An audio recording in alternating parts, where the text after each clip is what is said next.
함께 나눌 말씀은 열왕기상 8장 1절부터 11절까지의 말씀입니다.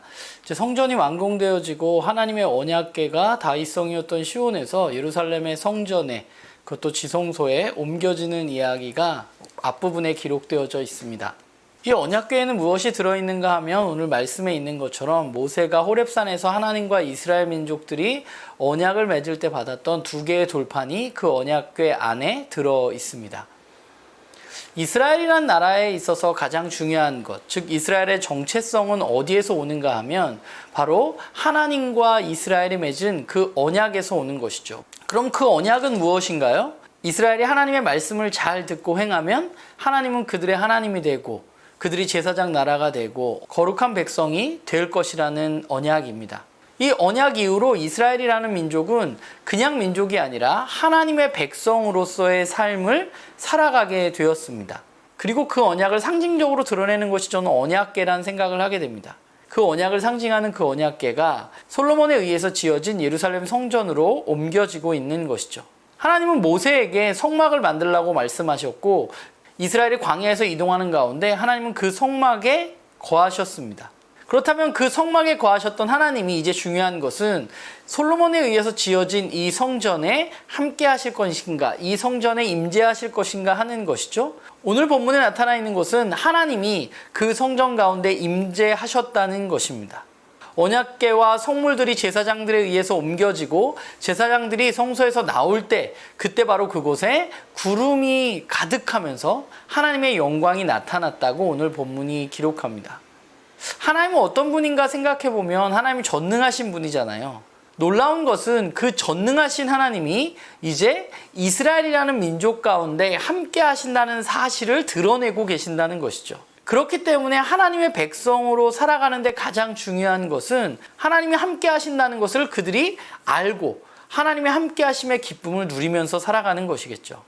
이스라엘 민족을 애굽으로부터 불러내시고 약속의 땅에 들어오게 하시고 이제 큰 나라를 세우신 그 하나님이 오늘 그들로부터 멀리 떨어져 있는 것이 아니라 그들 가운데 함께 하신다는 사실을 기억하는 것이 이스라엘 민족에게 있어서 중요한 것입니다.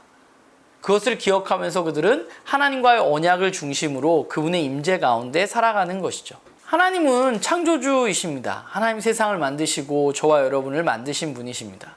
그런데 그 하나님은 언제나 당신이 만드신 피조물 중에서 자신의 형상을 따라 만든 인간들과 사람들과 함께 하기를 원하시는 분이 바로 창조주 하나님이십니다. 하나님은 첫사람이었던 아담과 하와와도 함께 하셨고 노아와도 함께 하셨고 아브라함과도 함께 하셨고 또한 모세를 비롯한 언약 백성인 이스라엘과도 함께 하셨습니다. 하나님은 원래부터 우리들과 교제하기를 원하시는 분이십니다. 그런데 그것이 인간에 의해서, 인간의 죄로 의해서 깨어진 것이죠.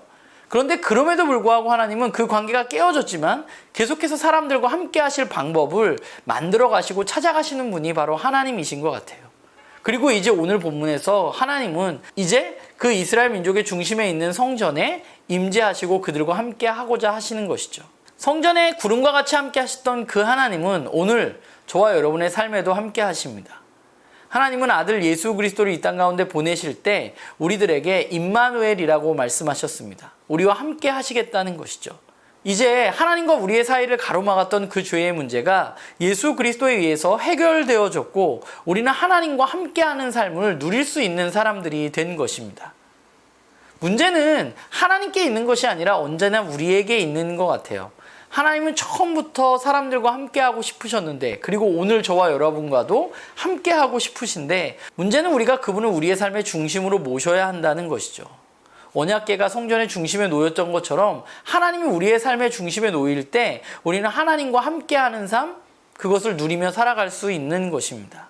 하나님이 저와 여러분의 삶의 주인이라는 것을 우리가 인정할 때, 하나님이 우리의 삶의 중심이 될 때, 그분의 말씀 안에 우리가 거하게 될 때 그때 우리는 그 하나님과 깊이 있는 교제를 나눌 수 있는 사람들이 되는 것이죠. 그것이 바로 그리스도 예수 안에서 우리에게 이루어진 가장 중요한 일입니다. 이제 우리는 그 일을 믿음으로 받아들이면서 살아가야만 합니다. 하나님 우리와 함께하고 싶으신데 우리가 그분의 말씀 안에 거할 때 그분과 함께함을 누릴 수 있다는 사실을 우리가 믿음으로 받아들이고 그분의 말씀 안에 거하기 위해서 말씀 앞에 머물러 있는 우리가 되기를 바랍니다. 혹시 우리 안에 난 하나님의 임재를 너무 누리고 살고 싶어 하면서 우리가 내가 하고 싶은 대로 행동하고 하나님을 멀리하거나 또 하나님의 말씀 앞에 전혀 머물러 있지 않으면서 나는 하나님과 함께하고 싶어 라고 말하고 있지는 않은가, 좀 우리의 삶을 돌아봤으면 좋겠고, 그분과 함께하는 삶이 얼마나 놀랍고 기쁘고 감사하고 즐거운 것인지 저는 그것을 우리 모두가 알고 정말 우리의 삶 가운데 누려서 정말 이 세상이 줄 수 없는 그 놀라운 평안과 기쁨을 저와 여러분 모두가 누리면서 살아가기를 간절히 소망합니다.